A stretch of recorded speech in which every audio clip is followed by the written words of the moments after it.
All right, ladies and gentlemen, we're going to go ahead and get started.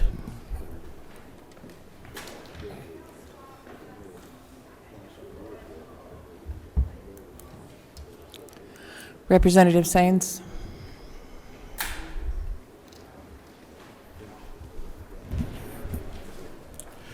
Thank you, Madam Chair, Lady, and members of committee. I bring before you House Resolution 1019, which is fourth from the bottom on page 2, the last before structured rules. This resolution simply empowers the Georgia General Assembly to make clear that the governor is right and able to provide resources to our friends protecting our southern border. It's a timely bill given that Georgia has incurred some of the most cost in our illegal immigration broken system that our federal government has unfortunately not led on, and that's what the bill does in simplicity. Okay, all right. Minority Whip. Thank you, Madam Chair. Is it not true that it's congressional Republicans right now who have been blocking billions of dollars that would protect our border?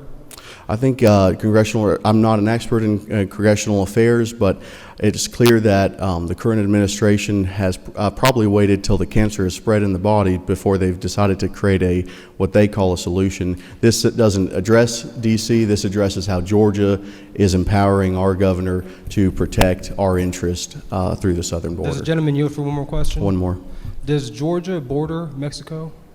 Georgia's cost to the Mexican border, the Mexican-U.S. border crisis is clear with the fentanyl issue and with many other programs that have even been recognized by outlets like CNN and MSNBC, which I'm not a viewer of, but you might be.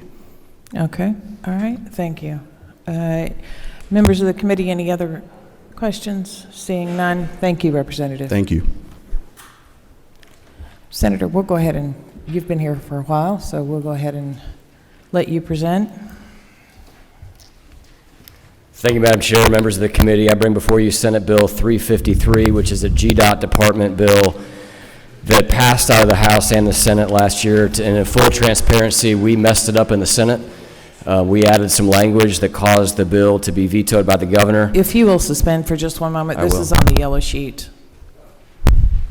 So, all right, please resume, sorry. Thank you, Madam Chair. This is Senate Bill 353. We messed this up in the Senate last year, inserted some language that caused it to be vetoed by the governor.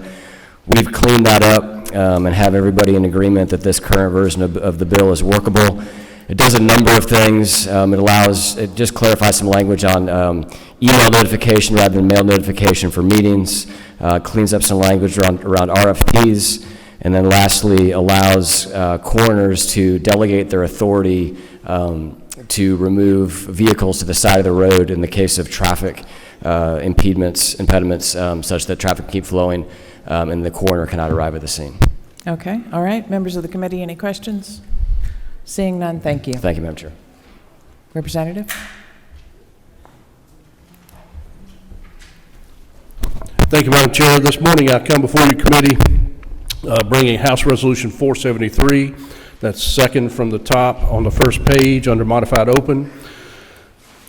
Over a year ago, the trade associations in Georgia for the tree trimming and tree pruning industries came to me asking for help. And what this resolution is asking for is a House study committee to look at safety and consumer protection in that industry. In 2020, OSHA did a study and determined that the potential for permanent disability or death in this industry is 30 times that of the average trade in the nation. And every time I turn around, we see a new article locally in my community and others in your communities of people being seriously harmed and even killed in this industry. Okay, all right. Members of the committee, any questions? Seeing none, thank you. Thank you. Representative?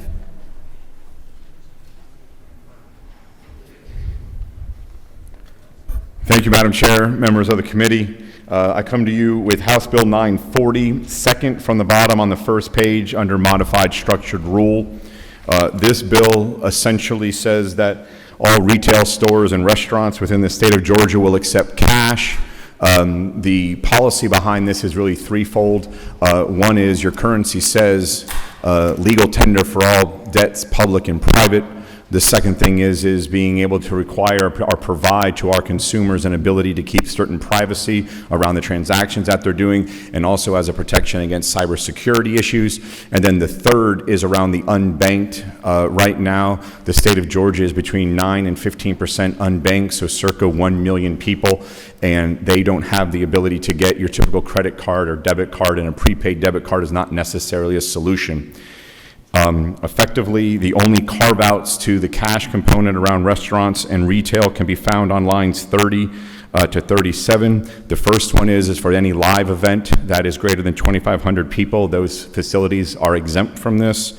Second, any airport with 500 landings and takeoffs combined on a daily basis. Third is for what are called fully autonomous stores. For instance, Amazon now has stores where there is no one up front. You effectively put your goods into your shopping cart, and the shopping cart is actually calculating what you owe, and on your way out, you either let Amazon Prime or your credit card. And then finally, from a wholesale club, because there's a contract between you and the entity, we did not want to get in the middle of that contract. So we carved those 4 pieces out of, I'll say, the cash requirement.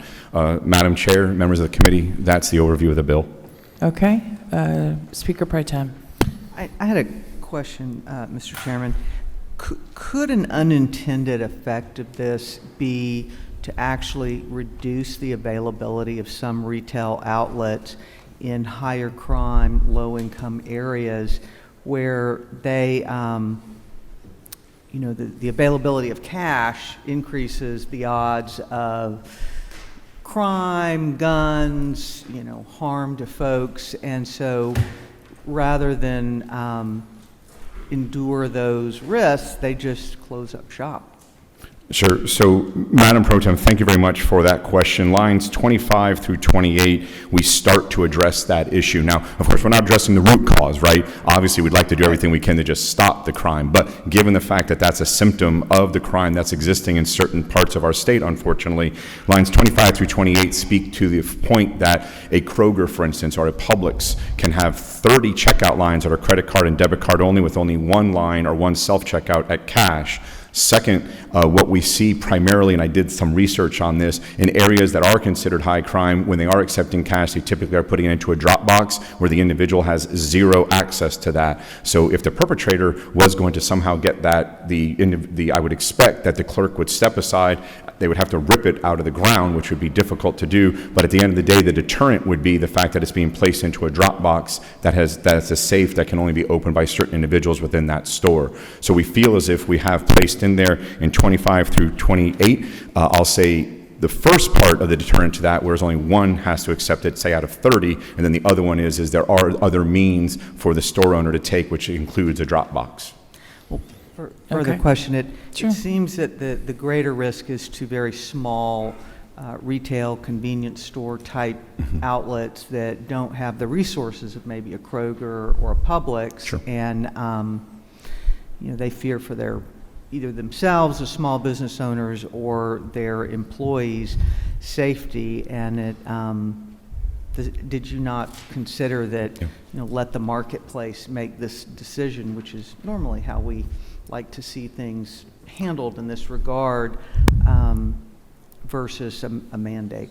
Yes, so we considered that at length, because to your point, my preference is to just create, I'll say, the floor of the Roman Colosseum and let the market basically decide who comes off of the floor of the Roman Colosseum, quote, alive. And I hate to use that type of figurative example, but it's the truth, and that's typically where we lean to. However, in this case, what we're seeing is consumer choice is being taken away in so many different areas. We are seeing signs popping up, even in very low crime areas. For instance, in your district, in Milton, where we're seeing cashless all over the place, and I don't believe that the defense of, I'll say, high crime is necessarily something that exists in your district, my district, et cetera. So our feeling is, or my feeling is, from that small entity, that small convenience store, that small bodega, as they call it up in the Northeast, they have the ability, again, to be able to place a drop box that effectively creates that safety zone for their employees, or if it's an owner-operated, for that owner.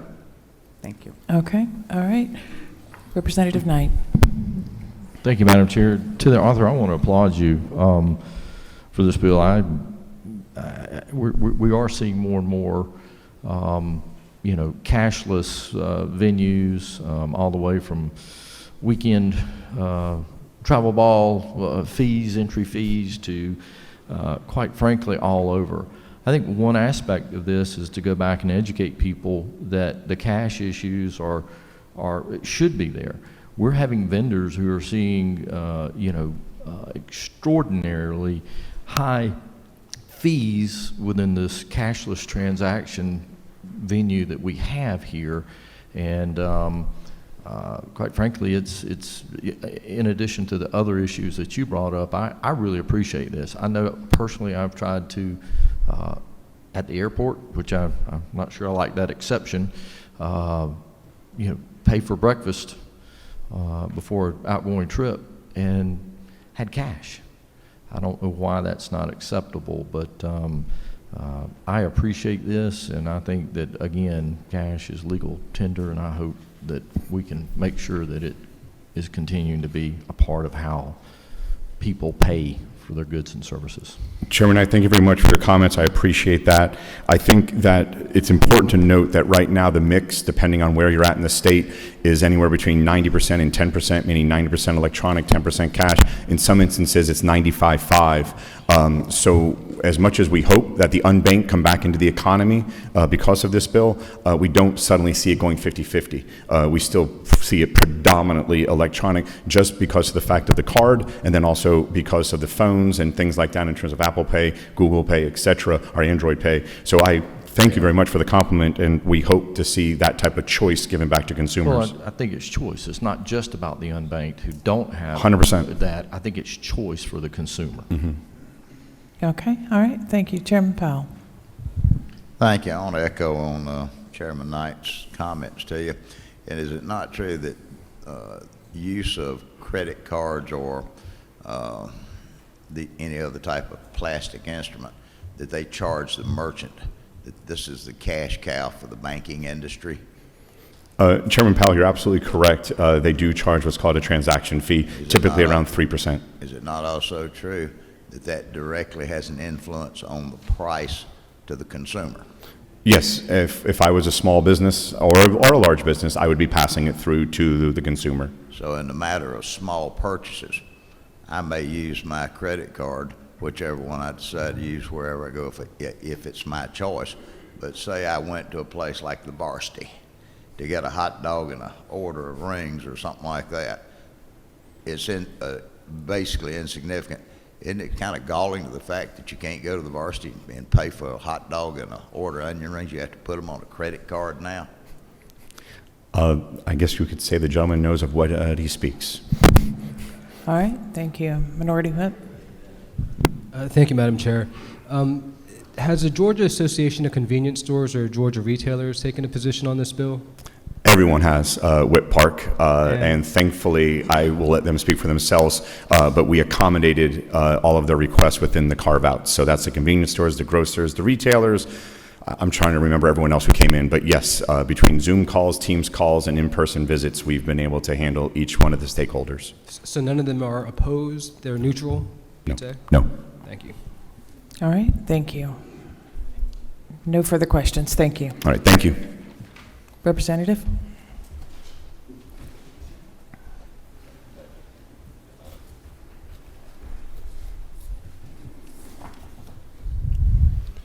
Thank you, Madam Chairman. This is on page 1, number 5, under the modified structure rule, House Bill 447. This legislation creates the Georgia Secure Automated Vehicle Enforcement Act, or SAVE Act. The intent is to reduce the number of vehicles on Georgia's roads and highways that don't have automobile insurance or valid registrations. This legislation would give law enforcement officers the option to allow these motor vehicle infractions to be handled with civil citations using this automated recognition technology without requiring them to perform a physical traffic stop. However, they would still have the ability to do that if they chose. It would limit the number of citations that a law enforcement agency can issue for the same offense within its jurisdiction. It would prevent a civil monetary penalty from being issued to the owner of a vehicle if the owner is arrested or issued a criminal citation in a physical traffic stop. It would prohibit the imposition of fine add-ons, additional fees, or penalties to those civil citations. It'd make any citations for insurance or registration violations issued from a camera system installed anywhere besides in this, which would be a marked patrol car, it'd make those illegal. Any fine revenue collected by the governing body would be required to be used for law enforcement purposes. And it would finally serve the public interest by allowing peace officers in well-marked public safety vehicles to use technology for additional enforcement and compliance of vehicles operated without proper registration or liability insurance. Okay. Any questions for the author? Okay. Secretary Jaspers.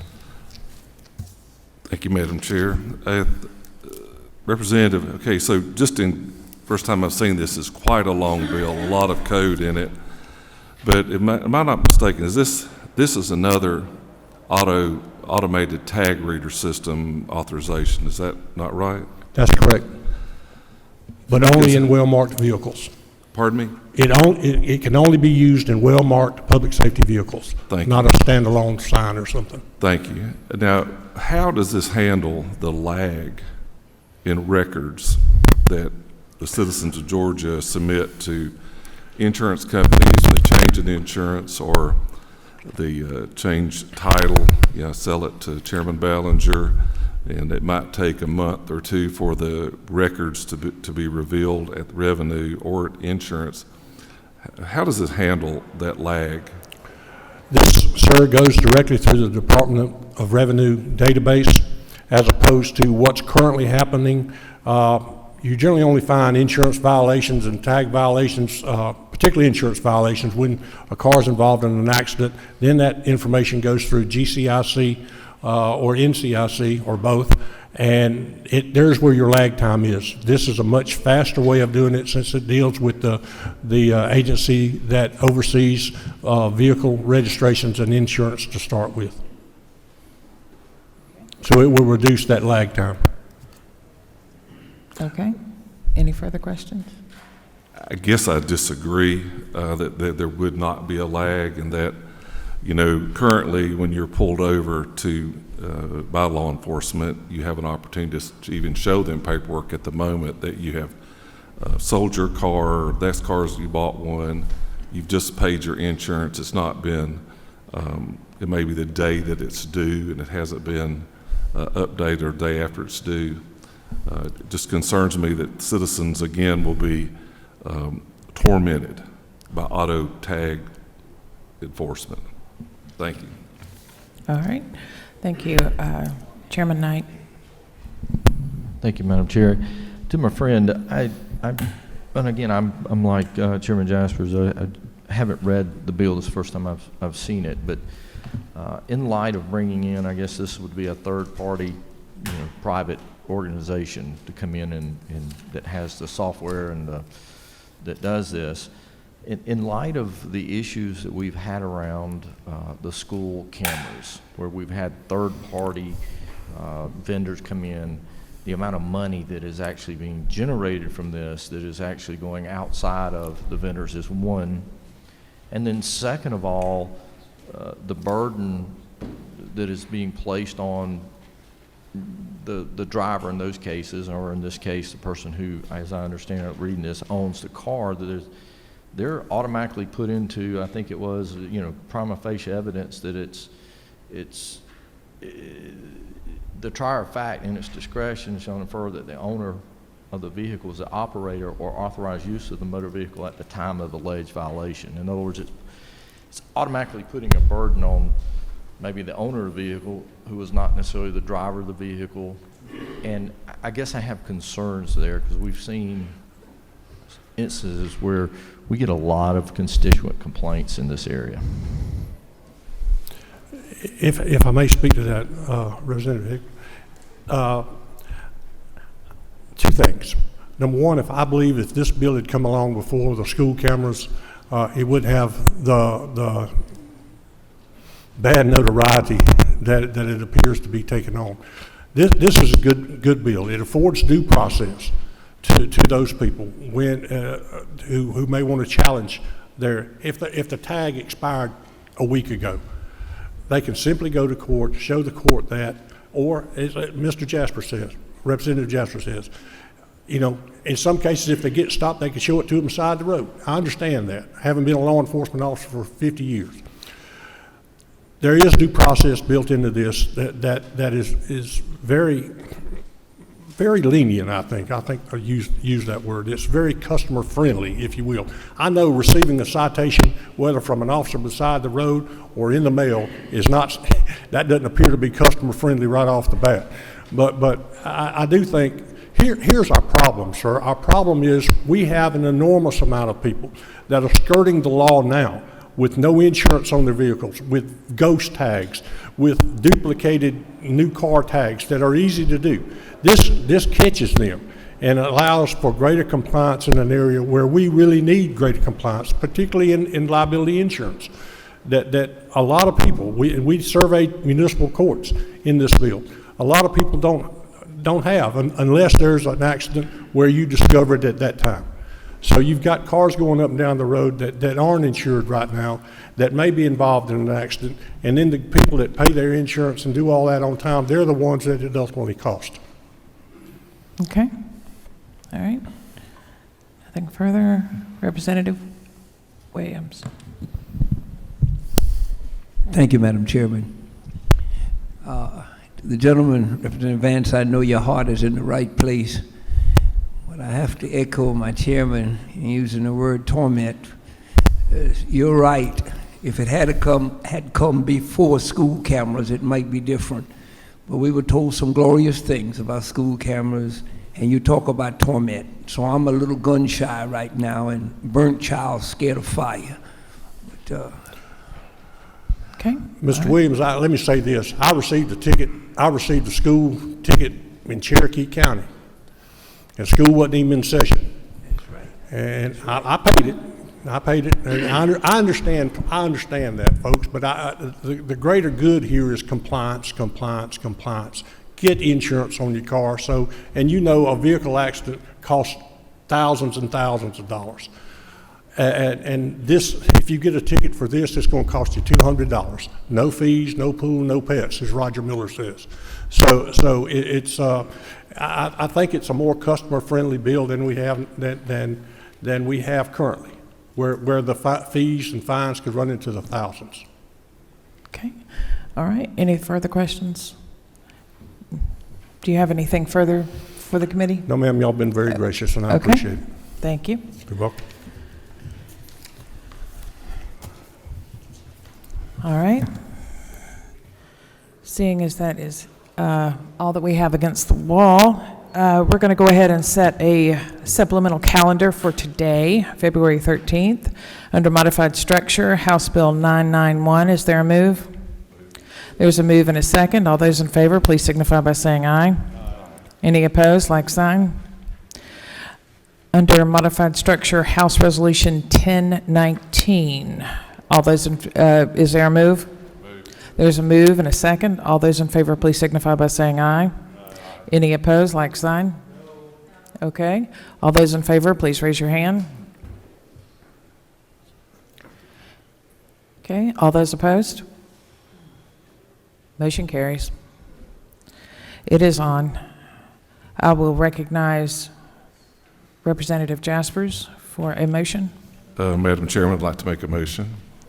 What's your motion? I make a motion pursuant to House Rule 33.3.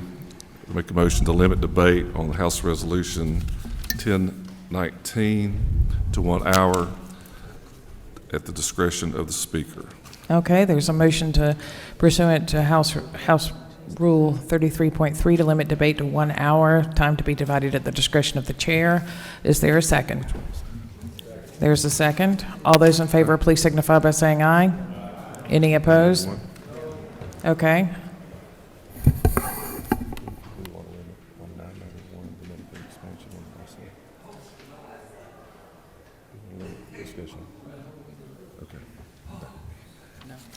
Okay. All right. All those in favor of limiting debate, please raise your hand on House Resolution 1019. All those opposed? Motion carries. Debate is limited on House Resolution 1019 to 1 hour. Under structured rule, House Bill 814, is there a move? Move. There's a move and a second. All those in favor, please signify by saying aye. Any opposed, like sign? It's on. So just for everybody's edification, the rules supplemental calendar for today, under modified structure at House Bill 991, House Resolution 1019, debate to be limited to 1 hour, and under structured rule, House Bill 814. We'll now set the rules calendar for February 15th. Again, this is Thursday. We're not in session tomorrow. Under modified open, House Resolution 449, is there a move? Move. There's a move in several seconds. All those in favor, please signify by saying aye. Any opposed, like sign. Hearing none, it's on. House Bill 53, under modified structured, all those in favor, is there a move? Move. There's a move and a second. All those in favor, please signify by saying aye. Any opposed, like sign. It's on. House Bill 282, all those in favor, is there a move? Move. There's a move in several seconds. All those in favor, please signify by saying aye. Any opposed, like sign. It's on. House Bill 409, is there a move? There's a move in several seconds. All those in favor of House Bill 409, please signify by saying aye. Any opposed, like sign. It's on. House Bill 424, all those, is there a move? There's a move and a second. All those in favor, please signify by saying aye. Any opposed, like sign.